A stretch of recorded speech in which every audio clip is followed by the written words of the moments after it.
Hi everyone, it's QuickyBaby and welcome back to World of Tanks, and today we've got the pleasure of watching Sudra Riley Reid. And while I don't know exactly who Riley Reid is, you're going to know that by the end of this replay that they can certainly play World of Tanks.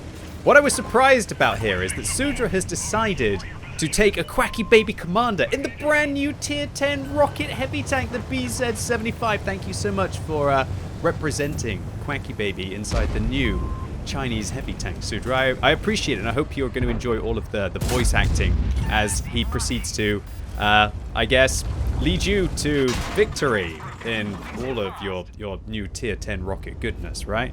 Well, you know, it's kind of fitting to have a QuickyBaby inside a rocket tank like this, right? But I hope all of you out there on YouTube will understand that while I'm honored, it's kind of distracting to listen to myself, and it definitely breaks my train of thought. And in today's video, there is a lot to talk about with the way that the gameplay goes down, and so I don't want to share a mic with myself, so I'm going to have to put myself on mute, at least inside the game. So, Sudra is playing in the BZ-75. As I said, this is the brand new tier 10 Chinese heavy tank that has rockets on it. And I have worked my way up the tech tree, and I've played a few games in this vehicle, still trying to get all the field mods. And it looks like Sudra has actually managed to get most of them here, as they have 2,630 hit points, so no more excuses, it's time to shine in this vehicle. Now I know that because the base hit points on this vehicle is 2,500, and I also know what equipment that Sudra was taking. Sudra is taking a Bond rammer with Bond vert stabs and also a Bond turbo. And I kind of like that build. Personally, for me, I would probably change out the vert stabs for vents, but that's just because I prefer the all-round holistic gameplay rather than having a bit of the gun handling. But there's one thing for certain on this tank. It's the kind of tank that has been frustrating the hell out of me as well at certain times, because this thing's gun is very frustrating. It doesn't have great accuracy, it doesn't have great gun handling, it doesn't have a great rate of fire, it doesn't have great aim time. Yeah, it's just not really great. However, the alpha damage and the caliber is. The 650 feels very nice for a heavy tank that isn't like a 60 TP that we see over there on the right. And it has a better rate of fire than the 60 TP, but still not good damage per minute overall. It's not going to be anything like an AMX M454 that is slamming in rounds constantly with 560 alpha, which, to be fair, is only 90 less than the alpha damage on this gun. The real issue that I have with this vehicle is that it kind of just feels as if it's the same speed as an E100. Literally, it is the same speed as an E100. That sounds ridiculous, right? It goes at 30 forwards, it goes at 15 backwards, and it actually has hidden statistics that you don't see inside the garage, which have worse ground resistances than the E100. And so consequently, even though this thing has a bit better power to weight ratio, it doesn't do as well as the E100 because of those ground resistances. And the E100 will actually be faster on medium terrain. And accordingly, I want to use a turbo on this tank as well, right? Because otherwise you feel seriously slow when you're not using the rockets.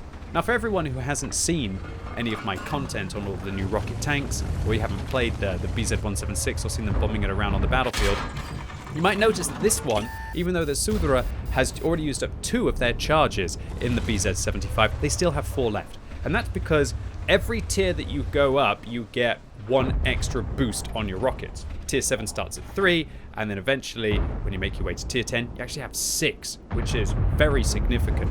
And I have to admit, when I've been playing this vehicle, you do really feel that you have those boosts for later on in the battle, and it's not just using 3 boosts usually to race into position at the start. And that can be kind of fun, because especially on a map like Prokhorovka, maybe you want to have a couple of boosts to get to the ridgeline, then maybe you want to have several boosts later on for trying to be able to progress through a lot of the choke points. And that's really where this tank is strong. While it is slower than an E100 by default, or has practically the same kind of mobility as an E100, which no one ever thinks is special, the vehicle does have those boosts, which allows it to be able to progress through choke points. And the boosts also scale with a turbocharger. The way that the boosts work in World of Tanks is they just increase your top speed by a flat amount, and then you won't be able to go backwards because obviously you've got rockets propelling you forwards, right?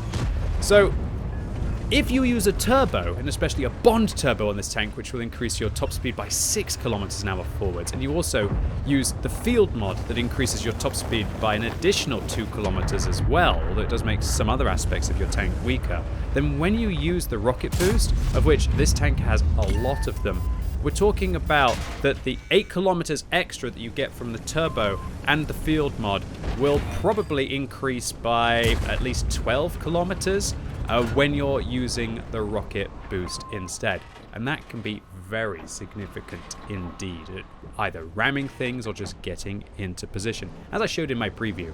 I'd like to highlight that my preview video on the BZ-75 is kind of outdated because Wargaming did change the top speed of the tanks on the test server from 35 down to 30. Probably a good thing too, because bombing it around at like 70 upslope was pretty outrageous in this tank. Although, having played the vehicle, I don't really feel that the vehicle's so outrageously good. So, Sudra here is now about to finish off the FV215B183, picking up their second kill of the game. One thing that's quite interesting in this game is that Sudra seems to be very confident in communicating with their allies. They'll either tell them thank you, they'll either tell them fall back, they'll be requesting fire. You can tell that Sudra really is involved in the game. Really. Like, more than I think I've seen any other player. They seem to be constantly trying to make suggestions, constantly trying to work with their allies, and using all of Wargaming's communications features to their advantage. And that's something that can really do just that, give you an advantage on the battlefield. The quicker that you can try and communicate with allies, and a lot of us can learn from the way that Sudra is doing it inside this gameplay, it can really help out in those situations where you need to work together, especially in these top tier games where it's all tier 10 tanks and tier 9 tanks, to be able to just get through your opponents. So Sudra has fired a lot of gold rounds this game, but you know what, it's a new tank and a lot of people are just trying to either get their ace tank or maybe they're trying to get marks of excellence on this vehicle. And when it's a new toy, a lot of people have saved up tons of credits over Christmas and saved up even their QuickyBaby commanders from last year to be able to put in this tank. So the 430 falls back with some good communication there from Sudra, and they follow it up with a nice round to the side of the Object 283. Now this is an interesting moment. Sudra's actually going to try and use the rockets here to push the 260 upslope, and it's kind of like a 5-head idea, but the problem is that the way that the physics kind of works in World of Tanks is once you get into a pushing collision there, you can't actually continue to push something upslope. So you have to do these like micro bumps, as you can see, to be able to truly push something. So the rocket, it was a great idea to try and push something out the way with the rockets, but it didn't actually work, and we need to have like bumps to be able to handle that. Oh, clutch shot there by Sudra right into the side of the Object 283, finishing off that reward vehicle from the terrible release of the Christmas one-armed bandit machine, or it wasn't really even had an arm, just a button of death, as I'd like to call it. Alright, Sudra going alongside the BZ-68 here, shutting them down, showing the relatively poor turret traverse speed on this vehicle. It's not awful, but it's definitely not good. And I think Sudra probably has the final field mod on this tank, and you must improve the durability of the internal modules on this vehicle with that final field mod, because I've been ammo racked already from full health in this tank, set on fire, all of those things. It really does lose its internal modules, as it truly is a made-in-China tank within that regard.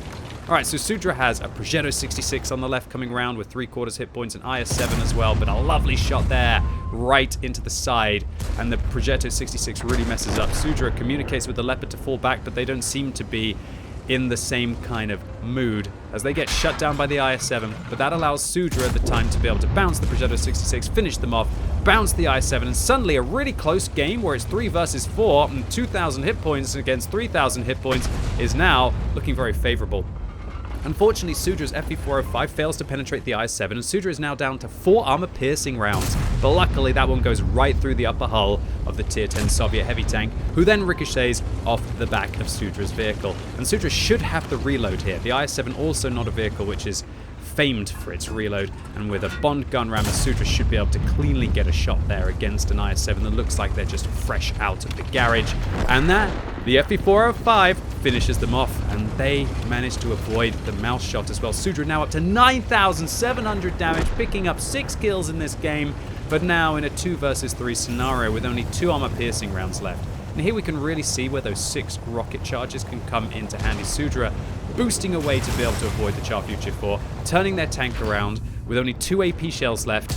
Oh no, even Bonvert stabs, not giving this tank good enough gun handling there. But Sudra's going to use their final rocket boost to go back to where they were, to go and take it to this Char Future 4. They got an armor-piercing round left. They ram the Char, not quite able to finish them off, but actually fire their final armor-piercing round there. I think Sudra should have done an intuition switch to use an HE round instead, but you know what? It's in the heat of the moment. With only 1,000 hit points left, Sudra has to be able to take these vehicles out as effectively as they can, and they pick up a Radley Walters medal now with a high explosive round penning the Char 75. Okay, this is some high-tension drama here, and oh my lord. Sudra now only has 2 HE rounds against a Mouse with 142 hit points. But remember, the Mouse has got such thick armor that Sudra is really going to have to make these shots work. They communicated to their allies saying only HE.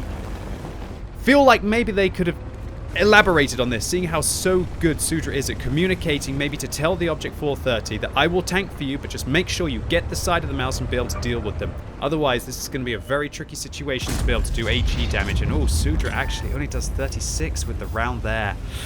Oh, I think that you should have probably saved that one for the back of the Mouse. Okay, so the 430 going in front, probably not what Sudra wants right now as they get shut down. The 430 says go. And how is Sudra going to deal with a Mouse right now with only 1 HE shell? How are they going to handle it? Oh god, boys and girls. How are they going to handle this now? Sudra does something very unusual in World of Tanks. Presses their F8 key with no ammunition, declaring ammunition is empty. And unfortunately, the Mouse looks like they overmatched the top of Sudra's turret there with a big old bird splat on top. The 430 goes ... What can Sudra possibly do here with 42 hit points? They can't really ram a Mouse. They just managed to take 15 damage from side scraping with the Mouse. And unfortunately, this is starting to look very ugly. Is it too late to blame the team? Oh no, what a crazy heartbreak here for Sudra. 10,700 damage, the most that anyone's been able to do and upload to what replays so far in the brand new tier 10 rocket tank was not enough to take this game down, including 8 frags, literally destroying over half of the enemy team themselves. This was an outrageous game of World of Tanks, and my only critique is that there was probably a little bit of mismanagement with ammunition at the end of the battle. If Sudra had saved that armor-piercing round against that Char Future 4 and used intuition to switch out to HE, I think they probably could have made their last AP round work on the Mouse. And also Sudra, I think that if you'd used those couple of HE rounds just a little bit better at the end, even though it was such a tense game, and I think everyone will forgive you for it, I think you might have been able to get those rounds in against the Mouse. But as everyone knows, the ridiculous thing about the Mouse is it has 200mm of frontal armor, 185 at the side, and 160 at the rear. So where exactly do you even shoot this tank? I guess Sudra's only chance would be probably trying to get some kinds of shots down onto the roof deck of the vehicle, or alternatively, if they manage to see its belly in any way, or maybe try and shoot up into one of the flaps under here, which has only got 55mm of armor, but good luck trying to get through 160mm of space protection. It's just a real tough scenario for Sudra there. Nevertheless, this was still a magnificent game. Ran out of ammo, in brackets, inaccurate gun. I don't know. Yeah, that's a fair assessment of this vehicle, Sudra. With a high caliber for that over 10,000 damage, the Radley Walters for the 8 kills, and a meaty resupply cost, but still a profit made even with all of that due to just the ridiculous amount of damage achieved. So Sudra, my condolences to you for leaving a Mouse on pretty much about 30 or 40 hit points at the end of this one. You played fabulously throughout, and thanks for showing some really nice communication with your team. It's just a shame that it fell on deaf ears at times. And thanks for representing the QuickyBaby commander inside the game and also uploading your fabulous round onto the WOT Replays website. I truly enjoyed this one, and I hope all of you out there watching this video did as well. If you did, give it a thumbs up. If you hated it, give it a thumbs down. And if you're watching this video as it goes live on Sunday, it's time for the first ever Tech Tree Showcase of the BZ75. And so come along right now, as later on today on Twitch, starting at 7 o'clock UK time, I will be showcasing the entire Chinese rocket tech tree, letting you know whether they are hot or not, and whether I would recommend actually going for them. And as always, thank you so much for watching. You've been epic, and hopefully I'll see you soon.